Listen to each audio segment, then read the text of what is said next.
बिस्मिल्लाहिर्रहमानिर्रहीम। अस्सलाम वालेकुम students, I am Sultan Mahmood. Normal distribution का चैप्टर चल रहा है। Unfortunately this is the last lecture of the normal distribution. इस लेक्चर के अंदर जो है हम नॉर्मल डिस्ट्रीब्यूशन को एक ओवरव्यू लेंगे through the properties of the normal distribution. मैंने जब नॉर्मल डिस्ट्रीब्यूशन स्टार्ट करवाया था तो मैंने आपको बताया था properties are very important. Properties में से एमसीक्यूज़ आते हैं, प्रॉपर्टीज़ में से शॉर्ट क्वेश्चंस आते हैं, प्रॉपर्टीज़ के कई प्रॉपर्टीज़ हमने यूज़ की हैं। जैसे हमने लास्ट टाइम हमने प्रॉपर्टी यूज़ की मैक्सिमम ऑर्डिनेट की नॉर्मल डिस्ट्रीब्यूशन की, और कई प्रॉपर्टीज़ जो हैं वो आपके इस्तेमाल में आई। μ1, μ2, q1, q2, q3 वगैरह फाइंड आउट करने के लिए प्रॉपर्टीज़ को हमने यूज़ किया। आज जो हम उन प्रॉपर्टीज़ को भी रिवाइज करेंगे ताकि आपके एग्जामिनेशन पॉइंट ऑफ व्यू को मद्देनज़र रखकर वो उन प्रॉपर्टीज़ को हैंडल करेंगे और देखेंगे कि ये प्रॉपर्टीज़ कैसे हमें हमारे काम आती हैं। ये चैप्टर का जो कि लास्ट लेक्चर है तो इसमें आपने ये सारी चीज़ें जो है नॉर्मल डिस्ट्रीब्यूशन के हवाले से इसका सम अप करना है। मैं चैप्टर के एंड में जो है वो तमाम चीज़ें हाईलाइट आपको कर दूंगा ताकि मेंटली जो है वो आपके जहन में आ जाए, आपके रिमाइंडर के तौर पर कि हमने क्या क्या जो है चीज़ें इस चैप्टर के की हैं। फॉर द टाइम बिंग हम ये दो क्वेश्चंस करने लगे हैं जो कि हमें प्रॉपर्टीज़ की तरफ ले जाएंगे और वहाँ से फिर मैं आपको सारी चीज़ें जो हैं वो रिवाइंड करके पूरी तरह से सारा जो कुछ हमने लिखा है, जो कुछ हमने किया है नॉर्मल डिस्ट्रीब्यूशन के हवाले से फिर मैं बात को ख़त्म कर दूँगा। तो फॉर द टाइम बिंग पहले हम देखते हैं अपनी प्रॉपर्टीज़ की तरफ। सबसे पहला क्वेश्चन है क्वेश्चन नंबर 17 का ए पार्ट है आपकी बुक का पेज नंबर 24 पे। The value of the second moment about the mean in a normal distribution is 4। Find the third and the fourth moment about the mean in the distribution. Second moment की proper value दी हुई है, हमने third और fourth moment मालूम करनी है about the mean of the normal distribution. याद रखना एक प्रॉपर्टी हमने नॉर्मल डिस्ट्रीब्यूशन की मोमेंट्स के हवाले से की थी। हमने वहां पर यह सीखा था कि odd order moments μ3, μ1, μ5 all are zeros, odd order moments. Even order moment में आपके पास जो है μ2 वेरिएंस के इक्वल होता है, सिग्मा स्क्वायर के इक्वल होता है। ये भी बात ज़हन में रखनी है। तो हम जो आते हैं प्रॉपर्टीज़ को भी हम रिवाइज करते जाते हैं और क्वेश्चन को भी सोल्व करते जाते हैं। यहाँ पर आप देखें अगर मैं क्वेश्चन को सोल्व करूंगा तो सोल्यूशन के अंदर मेरे पास देखें ज़रा, the value of the second moment about the mean. Second moment about the mean जो है वो क्या होती है? Second moment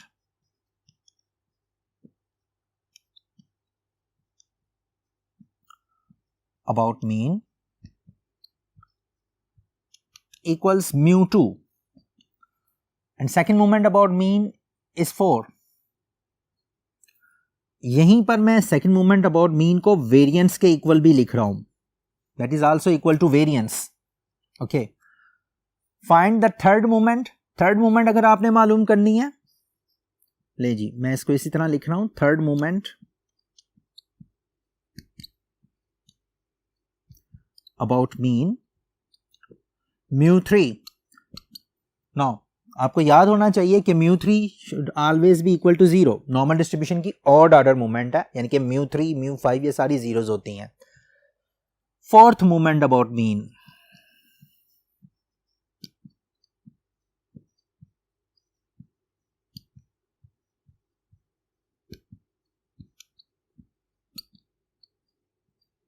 μ4 and that is equal to 3 sigma power 4। याद रखना है 3 sigma power 4। ये हमने μ4 में किया था properties of the normal distribution के अंदर। ये एक प्रॉपर्टी भी हमने वहां पर पढ़ी थी। अब ये देखें 3 sigma power 4 जो है, यहां से आप इसको 3 सिग्मा की पावर 4 को लिख सकते हैं सिग्मा स्क्वायर और इसका square, and that is equal to 3। Sigma square की वैल्यू जो है वो 4 है, इसका स्क्वायर ये आ जाएगा 3 इंटू 4 का स्क्वायर लेंगे तो 16 इज इक्वल टू 48। इसका मतलब है कि आपके पास जो फोर्थ मोमेंट अबाउट मीन निकलेगी वो 48 निकलेगी। सेकंड मोमेंट ये है और थर्ड मोमेंट आपके पास ये है। आपका क्वेश्चन कंप्लीट हो गया। The simplest question of this book जो मैंने आपके सामने रखा, सिर्फ प्रॉपर्टीज को यूज करना है। अगर आपको प्रॉपर्टीज याद है तो आप इजीली इसको हैंडल कर सकते हैं। अब हम आते हैं नेक्स्ट क्वेश्चन की तरफ कि जिसमें कि आपकी प्रॉपर्टीज की और मजीद जो बाकी की प्रॉपर्टीज हमने पढ़ी हैं उनको भी एक हम गो थ्रू कर लेंगे। हम चेक करते हैं नेक्स्ट प्रॉपर्टीज क्या है। नेक्स्ट प्रॉपर्टीज के लिए हम ये वाली क्वेश्चन देखते हैं कि इस क्वेश्चन के अंदर क्या क्या डिमांड है, क्या क्या गिवन इंफॉर्मेशन है, उनके मुताबिक हम कैसे आगे चल सकते हैं। देखें जरा, if x is a normal random variable with parameters mu and sigma. यहां से एक चीज आपके जहन में और आनी चाहिए कि जब नॉर्मल रैंडम वेरिएबल है उसके दो पैरामीटर्स होते हैं, एक म्यू होता है और एक सिग्मा होता है। ये भी रिमाइंडर के तौर पर अब आपके जहन में आ गए कि नॉर्मल रैंडम दो पैरामीटर्स हैं, एक म्यू होता है और एक सिग्मा होता है नॉर्मल डिस्ट्रीब्यूशन का। अब म्यू की वैल्यू आपके पास गिवन है, म्यू इज इक्वल टू 50 है और सिग्मा इज इक्वल टू 10 है। अच्छा, फाइंड इट्स मीन, ये म्यू ही तो मीन होता है, तो मीन आपके पास क्या आ जाएगा 50।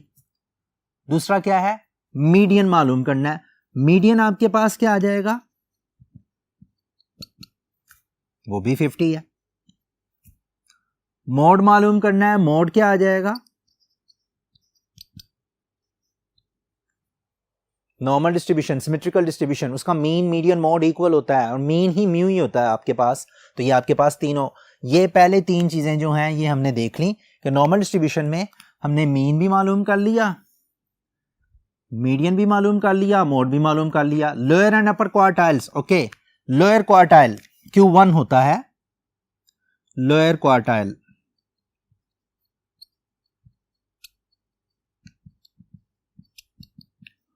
Q1, याद होगा हमने प्रॉपर्टी में ये पढ़ा था, lower quartile is equal to mu minus 0.6745 sigma.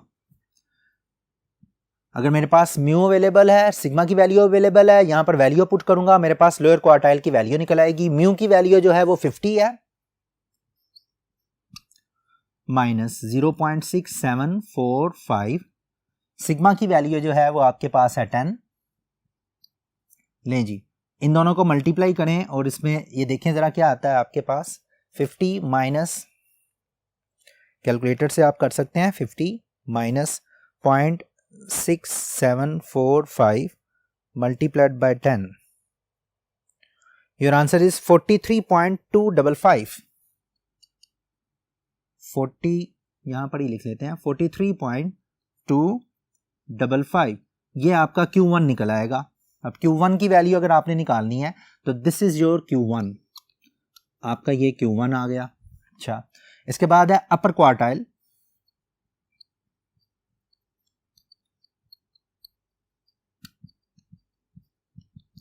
Q3 mu plus 0.6745 sigma is equal to 50 plus 0.6745 into 10 के, बिल्कुल यही इक्वेशन प्लस के लिए 50 प्लस 0.674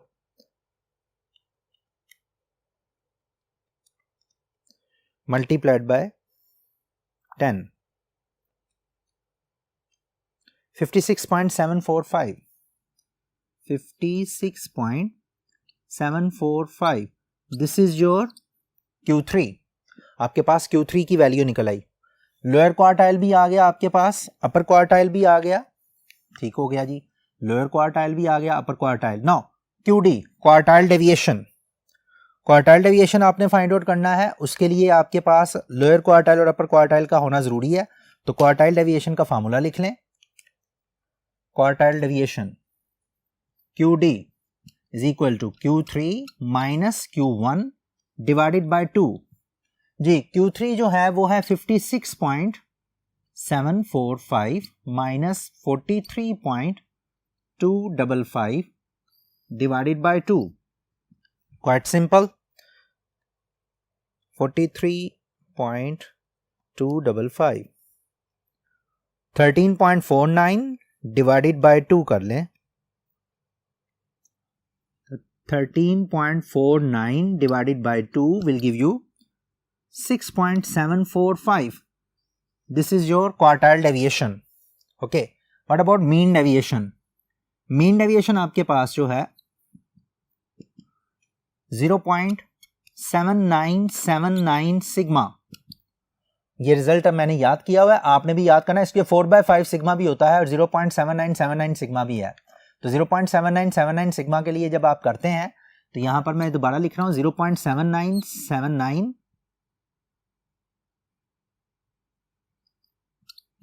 सिग्मा की वैल्यू जो है वो है 10, तो 0.797979 multiplied by 10, this will give you 7.979.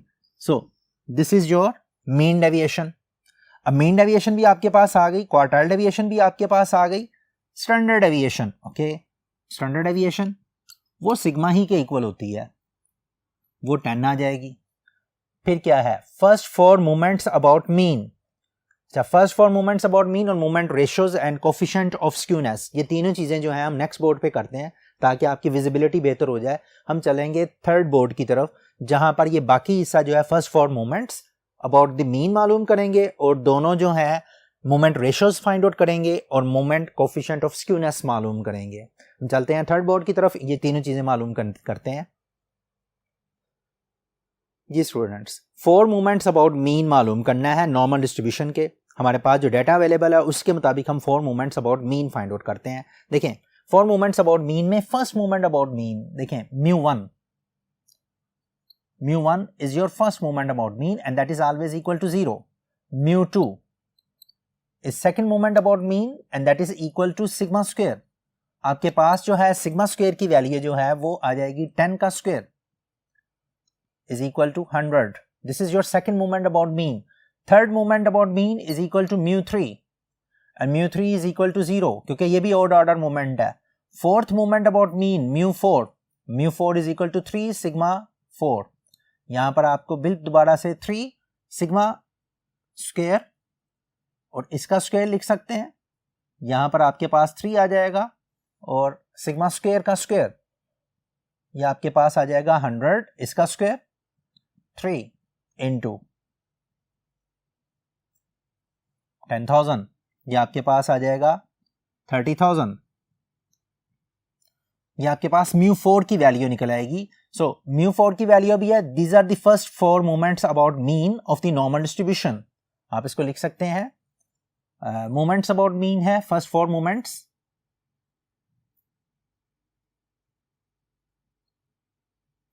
Four moments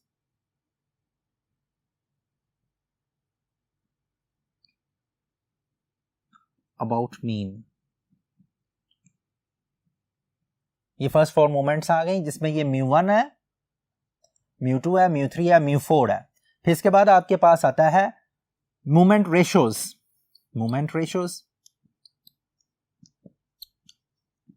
ji moment ratios में आपका पहले आ जाता है जी बीटा 1 इज इक्वल टू, यहां पर आपके पास है mu3 square over mu2 cube, mu3 square over mu2 cube. देखें mu3 जो है वो आपके पास 0 है तो ये 0 का स्क्वायर आ जाएगा और mu2 क्यूब का मतलब है 100 का cube. 0 over something is equal to 0, तो इसका मतलब है बीटा 1 की वैल्यू 0 निकल आती है। बीटा 2 आपके पास है mu4 ओवर mu2 स्क्वायर। अब mu4 आपके पास जो है वो यहां पर ये mu4 की वैल्यू दी हुई है, ये 30,000 और mu2 स्क्वायर का मतलब है 100 का square, 30,000 divided by 10,000 is equal to 3। Symmetrical distribution में बीटा 2 हमेशा 3 के इक्वल होता है। सो आपके पास बीटा 1 की वैल्यू भी निकल आई और बीटा 2 की वैल्यू भी निकल आई। mu4 over mu2 square, values को पुट किया, आपके पास ये 3 आ गया। मोमेंट रेशियोज के बाद जो है coefficient of skewness, moment coefficient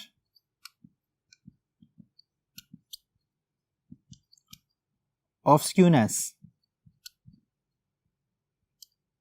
देखें मोमेंट कोफिशिएंट ऑफ स्क्यूनेस में बीटा 1 की वैल्यू आपने मालूम करनी है and beta 1 will be equal to mu3 over, यहां पर आ जाएगा mu2 क्यूब अंडर रूट। अब mu3 चूंकि 0 है divided by mu2 cube under root, क्योंकि मैंने दोनों तरफ फर्ज करें इसका अंडर रूट ले लेते हैं तो ये स्क्वायर कैंसिल हो जाएगा, नीचे अंडर रूट अप्लाई हो जाएगा तो 0। mu2 क्यूब का मतलब ये है mu2 आपके पास है 100, इसका क्यूब लेना है और इसका अंडर रूट लेना है, जो मर्जी हो, कैलकुलेशन की जरूरत ही नहीं है, 0 आ जाएगा आपके पास। So moment coefficient of skewness भी आपके सामने आ गया। सो इस क्वेश्चन के अंदर हमने वो तमाम ऑलमोस्ट चीजें कवर की हैं जो कि मोमेंट्स से रिलेटेड थी।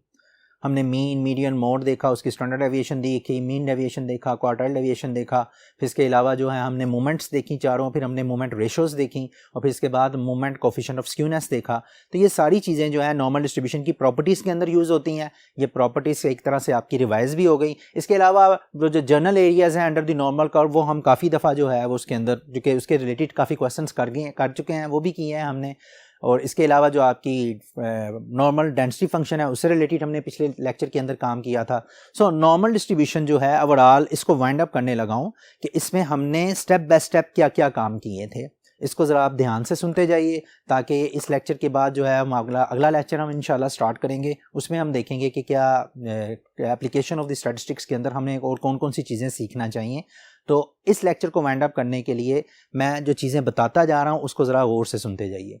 सबसे पहले हमने नॉर्मल डिस्ट्रीब्यूशन को डिफाइन किया कि जब बाइनोमियल डिस्ट्रीब्यूशन में n लार्ज हो जाता है, मोर देन 30 हो जाता है, तो या 20 हो जाता है, सॉरी मैंने वहाँ पर लिमिट जो है ऑलमोस्ट 20 की मैंने किया था, n इन्फिनिटी को अप्रोच करता है और p जो है वो 0.5 के नज़दीक होता है, यानी कि p 0.5 के नज़दीक का मतलब है कि p सिमेट्रिकल होनी चाहिए डिस्ट्रीब्यूशन, बाइनोमियल डिस्ट्रीब्यूशन सिमेट्रिकल। तो बाइनोमियल डिस्ट्रीब्यूशन में जब n इन्फिनिटी को अप्रोच करता है और p 0.5 के नज़दीक होता है तो आपके पास जो बाइनोमियल डिस्ट्रीब्यूशन है वो नॉर्मल डिस्ट्रीब्यूशन में कन्वर्ट हो जाती है। इसके बाद मैंने नॉर्मल डेंसिटी फंक्शन की बात की थी, वो f(x) वाला फंक्शन वो हमने किया 1/σ 2 पाई e की पावर -½ x - μ/σ का होल स्क्वायर करके, वो जो हमने काम किया था। एक तो वो डेंसिटी फंक्शन था। फिर मैंने स्टैंडर्ड नॉर्मल रैंडम वेरिएबल की बात की थी जिसमें मैंने z के मतलब आपको बताया था, और z का जो मीन होता है वो 0 होता है और जो उसकी स्टैंडर्ड डेविएशन होती है वो 1 होती है। फिर हमने z से रिलेटेड जो है वो टेबल को देखा, टेबल में हमने z की वैल्यू को देखा, वहां से हमने एरिया टेबल्स को चेक किया, एरिया से, और मैंने बताया कि एरिया और प्रोबेबिलिटी एक ही चीज़ है नॉर्मल डिस्ट्रीब्यूशन में। कोई भी कंटिन्यूस डिस्ट्रीब्यूशन हो उसमें एरिया मालूम करने का मतलब प्रोबेबिलिटी ही मालूम करना है।